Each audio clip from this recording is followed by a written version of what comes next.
All right, let's take a journey together. We're going to explore a place called the Thousand-Year Realm. Now imagine a world where survival is a given, where society is built on sharing instead of owning, and where love, well, love is totally free from possession. We're diving deep into the text, a glimpse into the Thousand-Year Realm, and trust me, it might just make you look at our own world a little differently. So our journey starts with something we all get, saying goodbye. This quote from a traveler, Huizi, just hits you right in the heart.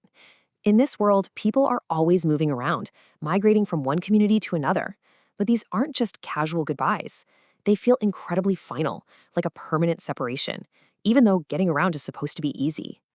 And that's the big question, right? In a world where you can freely wander through this beautiful, abundant land, why does every single goodbye feel like the last one? It's a real puzzle. And the first piece of that puzzle is the world itself. Yeah, to figure out their goodbyes, we have to start from the ground up, literally. See, their world isn't just a backdrop, it's the entire foundation for how they live. They're in a land of just endless abundance, a world completely, and I mean completely, without want or danger. Think about this. You're about to walk a few hundred miles. What do you pack? In our world, it's a whole checklist. In the realm, maybe a change of clothes. That's it. No food, no water, no survival kit, because the land provides everything you could possibly need, right when you need it. The very idea of scarcity, it just doesn't exist here. And the scale of this abundance is absolutely staggering. I mean, you've got all the fruits we know and love, but then you've got these incredible local things like the milk juice pomelo or the drunken heart leaf. But here's the real game changer. Once a fruit gets ripe, it stays perfectly fresh on the branch for half a year. Food is just always there, everywhere. And it's not just about the food. The realm is a world that's been completely stripped of any natural danger. No predators, no poisonous snakes or spiders, not even mosquitoes. The temperature is always perfect. It's a genuine paradise, where the whole concept of survival as we think of it is totally irrelevant. So, okay, if you live in this perfect paradise with zero danger and endless food, what do you even do? Without factories or high-tech gadgets, how do you make life comfortable? Well, the people of the realm have it all figured out.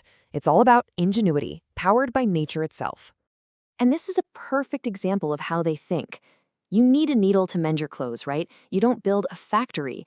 You just walk over to a small needlegrass bush, snap off a thorn, and shape it with a sharpened rock. It's simple, it's elegant, and it's completely in harmony with the world around them. And this resourcefulness, it applies to everything. Can you imagine wearing clothes made from the petals of a flower called immortal clothes come? Or making knives from a special metallic stone you just find in a valley? They even make buckets from bamboo sealed with sap from a silicone tree. Whatever they need, nature has a clever, elegant answer. Okay, so this deep, deep connection with nature, it leads to the most radical idea in their entire world, a society without possession. I mean, think about it.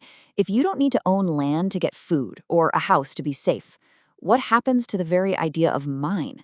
It just starts to fall apart. At the core of their world is this principle called Wu You Zhi, which basically means the non-ownership system.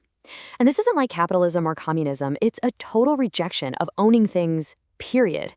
The house you sleep in, the tool you use, the fruit you pick, it belongs to everyone, which really means it belongs to no one. Now, a philosophy like that has huge consequences for how people relate to each other.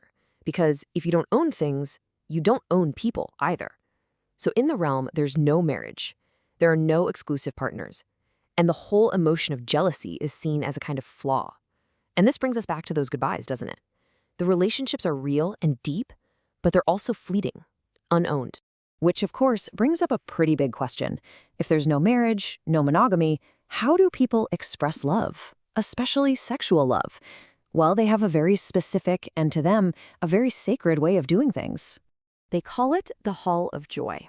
And as you can see from this quote, this isn't some shady spot. To them, it's a sacred paradise.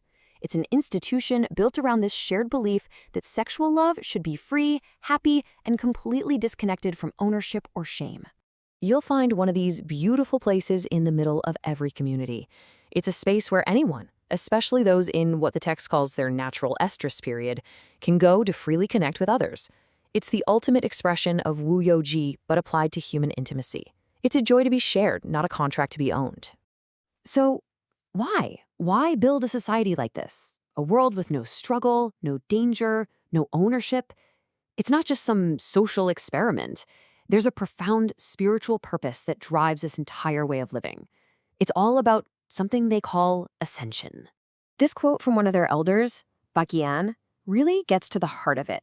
The whole point is to strip away all those negative feelings that come from owning things and being afraid, like jealousy and greed.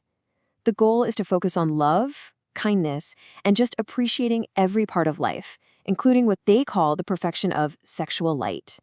So their path to enlightenment isn't about chanting or gaining power.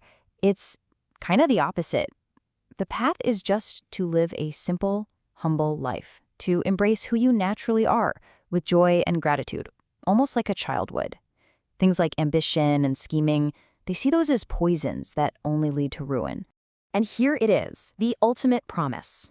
By living this way, by embracing simplicity and non-ownership and love, they believe they are literally purifying their own consciousness.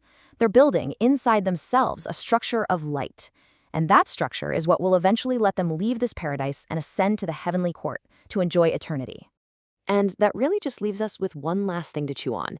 Is this a blueprint for a perfect world, free from all the pain and conflict we know?